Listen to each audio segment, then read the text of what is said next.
There was once a man who dropped out of college and decided that he could make a difference in the world. Would you expect that man to have created one of the most well-known and profitable companies in the entire world? That man's name was Steve Jobs. And at first, no one believed in him and his goals. It was up to him to keep pushing through until he reached a final product, which in the end turned out to be the $700 billion company, Apple. Hello, my name is Jay Patel, and I am a junior at Frisco High School. This is my first year in the Independent Study and Mentorship program, and I am studying entrepreneurship. Entrepreneurship is a field in which one essentially creates their own future, or in other words, their own business, and guides themselves. I will have the chance to do the same through help from my mentor and other knowledge I will gain along the path. So, why I took ISM? I took ISM because I believed it would be a great chance to get real-world experience and step out of the bounds of the classroom. I would be able to go out on my own and truly be able to test myself in the field and see if I can actually do what I'm going out and setting out to do. Also, I like the aspect of interviews. I like the aspect of going out and choosing people I could go out to interview and seeing and taking all the knowledge I could from them. Furthermore, the mentorship that's set in stone for me. I love the ability to be able to go out and learn from somebody and take all their experiences and knowledge and just truly build upon my character and who I am. And lastly, I believe it was a great chance to gain independence. I would be all on my own, and I'd be doing this without my parents, and I'd truly be able to see how potential college life was and how I would be truly alone. My mission statement. During the course of my Independent Study and Mentorship program, I plan to acquire information from knowledgeable professionals about entrepreneurship. Through a multitude of interviews, I'll have the opportunity to strengthen my communication and application skills. Combined with the guidance of my mentor, I will create and operate my own fully functional business. By creating a business, I will gain real-world experience in the field and bring new ideas in the workplace. Career outlook. So with entrepreneurship, there's no age requirements or degrees needed. Anyone of any age from anywhere can start a company, and that's what I truly like about it. It could be a middle schooler, a high schooler, or even an elementary schooler if they please. They could go out there and start their own business and start getting into the real world. Also, there's unlimited potential. There's no salary cap on how much money you can make. And let's say you're with a regular field, let's say finance, and you move up the ranks for 10 or 15 years, and then you just hit your block. You can't get any higher. With entrepreneurship, this is unlimited, and there's no limits to the amount of money you can make. Also, it creates jobs. I'm going to be out there creating my own business and helping out other people by creating jobs in the marketplace and truly giving them a chance to earn some money as well. Lastly, there's custom work hours with this business. Research shows that in the beginning stages of entrepreneurship, entrepreneurs have to spend more time working later nights and earlier mornings while working, and it gets easier as the time goes on. Once your business gets fully running, then people get to truly choose when they want to work and when they don't. Highlights of my research. My next slide has consisted of the main points I have taken away from articles and research assessments I have completed. The first thing that the research assessments have said was that you have to take risks to be successful.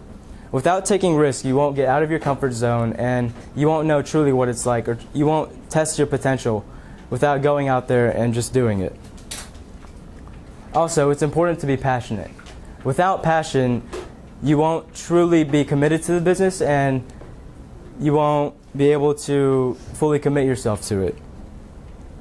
Also, research has shown that businesses that spend their money in the beginning end up struggling later on. It's important to be conservative with your money in the beginning and truly know where you're putting it rather than just spending it all on, let's say, unnecessary things or things that you think you need. So the best way to get past this is to ask professionals who have already been through that and ask them what you should be spending your money on and what you shouldn't. Also, networking is key. With entrepreneurship, you must be able to speak to people and truly market yourself and get out there in the real world and be able to do that. Lastly, e-commerce is on the rise. The reason this is good is it's better for startups because maybe you're making a template on Shopify. The template's already made for you, and all you have to do is go and put in your product and pay a monthly fee. With e-commerce, it allows you to get out there quicker, and there's no geographical limitations. you're able to just go out there and just start your business. My first interview was conducted with Joaquin Tamez, who is the founder of Tech Enterprises, the CEO of BestDay.com, and the vice president of Hotels.com in Latin America. He truly told me the importance of networking. So when I went to go interview with him, I was at the Dallas Entrepreneur Center, which is the DEC, and we went to 1,000 Cups. And through that, I got to listen to other people pitch their business. It was 3 people, and people in the crowd would ask them questions, and I would be able to listen to them. So after they finished pitching their business, I met with Mr. Tamez, and we went and networked with everyone in the crowd, got their information, and just truly, he showed me how important it was to network and expand your contact base. He also stressed the importance of finding a good partner. You must find a partner that's truly going to be in it with you and is dedicated to the business, or else the business is going to fail. Also, he stressed the importance of knowing yourself. It's important to know what you want to do and like what field of entrepreneurship you want to be in. Let's say you want to be in social, you want to be with social services, or do you want to make a product, or maybe something with the environment. It's important to know yourself so you can know which direction you want to go in. And lastly, this was something I hadn't considered before. He told me to, in order to gain experience, to go and join a startup. So with this, you'd be able to see what a similar business in the beginning stages would be doing, and you'd be able to learn from them when you actually go and do it and improve on their mistakes. My next interview was conducted with Tom Ellingson, who is the co-founder and CEO of Fandever.com. He told me that the mission of a business can change over time. With his company, at first he thought it was going to go in one direction, but when he tested the market, he realized it was going to be something completely different. And I have to understand this because I have to make sure that the consumer is satisfied. Also, I asked about potential advertising forms, and he said through Google and social media. And this is because online is much cheaper than going out and advertising on, let's say, a billboard or on TV. And social media is truly a place where one can build their brand. Also, he also stressed the importance of customer service, which relates to what Mr. Tamez was saying. And a new point that he made was to jump in and just do it when you're ready. If you're hesitant, you won't ever get the business out of the beginning stages, and you won't truly test it in the market. My next interview was conducted with Sean Scott, who is the CTO of Venue Center, founder of Hack the Future, and founder of Mission Control Room. Mr. Scott stressed some of the same things as Mr. Ellingson, such as the importance of advertising online because it's cheaper, to not be hesitant and to go and jump in. And also, he showed me something new, which was to surround myself with others that can help. And with this, you'd be able to gain knowledge from the other people, learn from what they're doing, and build upon your personality and your knowledge. Also, he said with entrepreneurship, you must know all parts of the business. And this really stuck with me because that's the truth. You have to know the financials, you have to know the accounting side, you have to know how to create a product, and truly operations, management, everything about the business. Lastly, Mr. Scott said to seek help. If you're in need of help, you want to use the people you networked with, and you can ask them for help and truly expand yourself that way. My next interview was conducted with Pratigya Sigdayal, who's a professor at UNT, and she teaches entrepreneurship. She taught me that entrepreneurship is more than an idea. You must be well versed in all areas. The thing that she told me she had trouble teaching in entrepreneurship is that people don't understand that you have to know everything. You can't just know one side.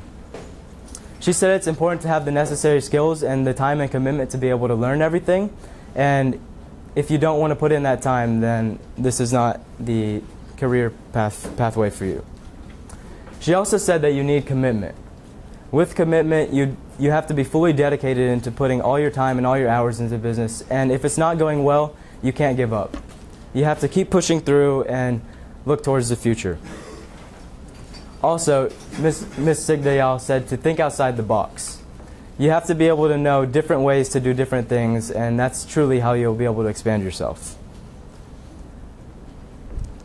My next interview was conducted with Bob Kerr, who is the owner and CEO of Kerr Technologies. And Mr. Care found a niche in his market. He lived in a small town when he was growing up, and he realized that not everybody had help with, not everybody had technology help, and he decided that he was going to start a business and network with other people in order to get customers. I asked him how he advertised his business, and he said that he didn't. He truly just went out door to door, asked people if they needed help, and that's how he grew. He also said to seek outside help and be passionate, as people I've interviewed in the past have said. My next interview was conducted with Tabassum Mumtaz, who is the CEO and president of Apex Restaurant Management. Mr. Mumtaz started out as a cook when he first moved to America, and he now owns over 400 restaurants, fast food restaurants. He did this all in 15 years. One thing about his story that really touches me is that he came to America with nothing and was able to build himself and truly get out there and go and do it. He was working as a cook in a fast food restaurant. He decided that this was not the life for him. He wanted to become something much more than this, and he just wanted to be like the other owners and the owners of the fast food restaurants. So the way he was able to do this is that he surrounded himself with owners. Mr. Mumtaz said to place yourself in the position of people who are already doing that and being that successful so that you can get in the same place. He had a goal and he had a plan and he went through with it. He told me that everyone has goals and everyone has plans, but it's the people that go through with it that truly get somewhere. Also, the reason he is successful is he told me to be the best on the block. And that means that you have to have the best product, you have to have the best customer service. And with fast food restaurants, you truly need to know your competition and know who you're competing against so you can just outdo them. Also, he said that not every deal will be mine. And this means, let's say I'm doing signing a contract or something, I have to understand that both parties are going to be benefited, are going to want some benefits, and I have to truly accept that. My next interview was conducted with Joshua Meek, who is the CEO of Meek Industries, LLC. He is my current mentor for the ISM program, and when I first met with him, he told me to find any opportunities along the way. I was asking him about, because at that point I didn't have an idea for my business, and I was asking him for inspiration, and he said, look for ways you can make the world better or improve a current product. He also said to follow other entrepreneurs and learn from them. He told me to choose one person and truly learn everything about them and how they got there so that I could build myself around them and truly do the same. Also, he said to know the customer. It's important to know your customer so you know exactly who you're marketing to. And he also stressed to find the right team members. With the right team members and a dedicated team, you'd be able to truly get more done than you would without. One thing that he said that I hadn't considered before was documenting everything. He's taught me truly how to be neat and organized and just show proof and evidence for everything I've been doing, which is very important in a business. When I met with him on a mentor visit, or on one mentor visit, he told me that when he goes out to work out at the gym or something, he's always multitasking. So when he's listening to music, or when he's got his earphones in, he's always listening to the news or learning more about the future and learning more about the world instead of just listening to music. Some recurring themes throughout all my interviews and research was to have great customer service, have passion, and hire the right people or partner. On to my original work. So the original work in ISM is one of the two major projects that go into the class, and you get to choose what you want to make it. It has to be something that will challenge you and something that will truly test your knowledge. And so the way I got my idea for my original work is I had to think of a business first. So every single night I'd go to sleep and I'd just think of ways I can improve the world and make the world better. And I came across an idea about a phone case with interchangeable parts.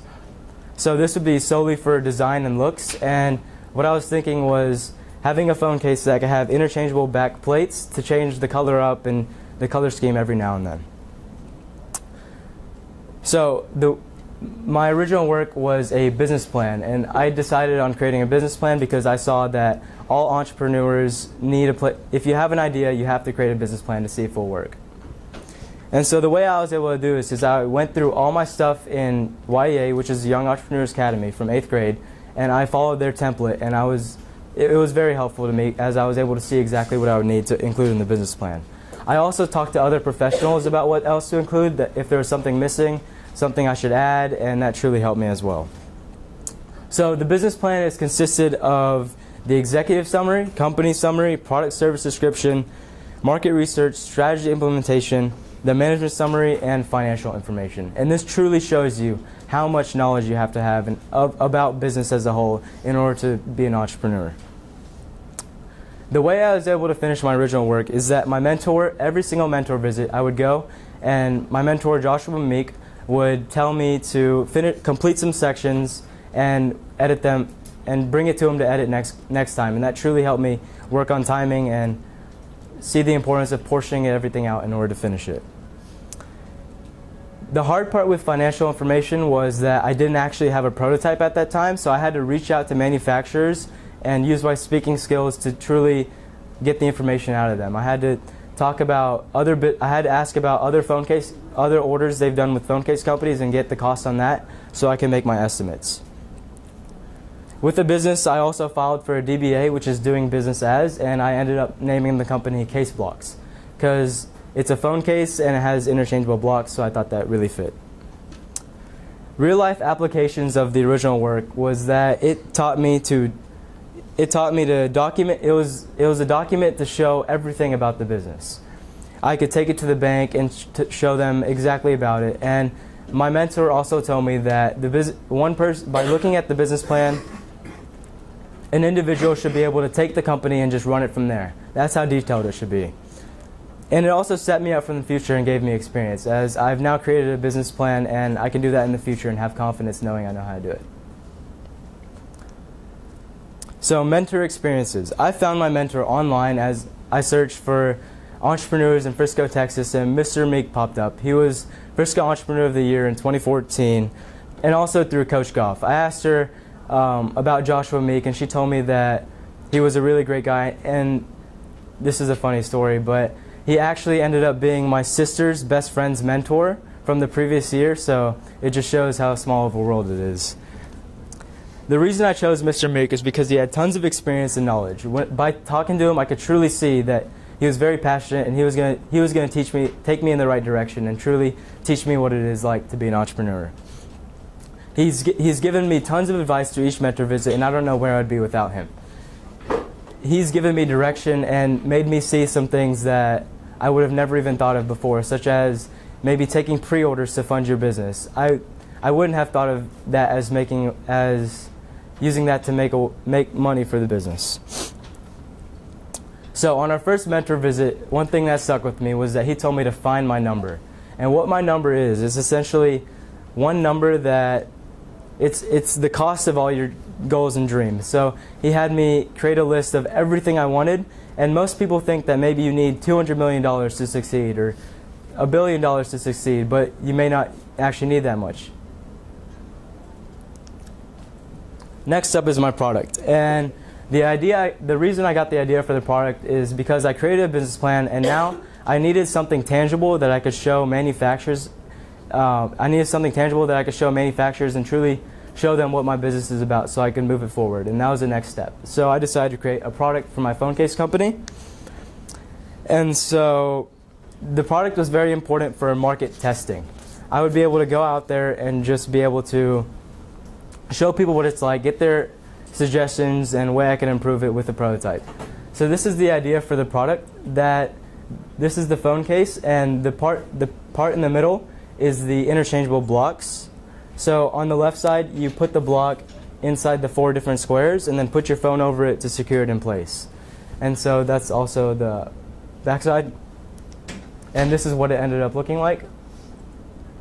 So the steps that went into creating my product were, I had to think of how to make the interchangeable blocks work.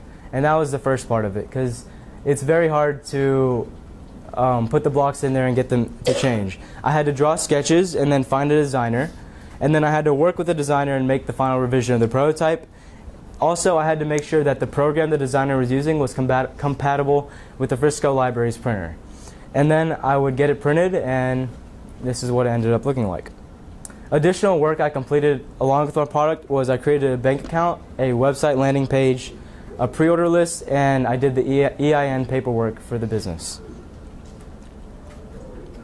So there's still some revisions that need to be made with the product. I went to the Frisco Public Library, and their printer was only able to make the base of the product flat, and they weren't able to add depth. So I need to research better printers so I can have a true representation of my company. The real world value that my product has given me was it gave me experience, as I can now say I've started a business from scratch and I was able to bring it through the prototype stage. And in the future, if I come across another idea, I'll already know what to do. I'll know all the steps that go along with it, and I'll just be more prepared. So how ISM has changed me. It's turned me into a more responsible person, a better speaker. I'm much more confident, and I have more experience. Without ISM, if I didn't take ISM, I do not think I would be where I am right now. I would be behind where maybe some others may be. And I wouldn't have the true experience of actually starting a company and going out and doing everything on my own. So ISM truly has solidified my career choice. I love entrepreneurship, and I believe I want to be an entrepreneur in the future. For the future, I plan on of course I'm a junior, so I haven't applied yet, but I plan on attending UT Macomb School of Business. It's pretty close to home, and I just really like the campus. I would like to give a special thanks to my mentor, parents, and other audience members for attending my speech and sticking with me along the way. In all, I plan to achieve my goals by staying strong and pushing through the bumps in life. I will take on every challenge and complete my work to the best of my ability. Through dedication, I can accomplish anything, and I will accomplish anything I set my mind to. As Peter Drucker once said, the best way to predict the future is to create it.